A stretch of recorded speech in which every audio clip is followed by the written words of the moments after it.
বাংলাদেশের সামনে আবারও ইতিহাস লেখার সুযোগ। জুন মাসে সিঙ্গাপুরের কাছে টানা 2 লেগে হারের পর সমালোচনায় জর্জরিত ছিল দলটি, কিন্তু এখন পরিস্থিতি একেবারেই বদলে গেছে। প্রবাসী ফুটবলারদের আগমনে সমর্থকদের মনে জেগেছে নতুন আশার আলো। ফুটবল ভক্তদের উত্তেজনা আবারও ছুঁয়েছে চূড়ায়।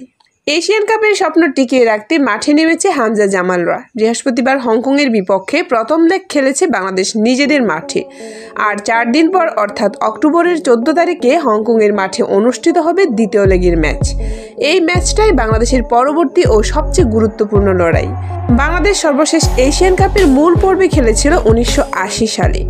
45 বছরেরও বেশি সময় পর আবার সেই স্বপ্নকে ছোঁয়ার সুযোগ এসেছে। তবে পরিসংখ্যান বলছে হংকংয়ের বিপক্ষে বাংলাদেশ এখনও জয় পায়নি।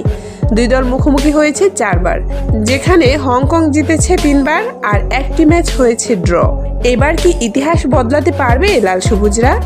সবার চোখ থাকবে বাংলাদেশ দলের দিকে। আমাদের সবার একটাই প্রার্থনা, জয় হোক বাংলাদেশের।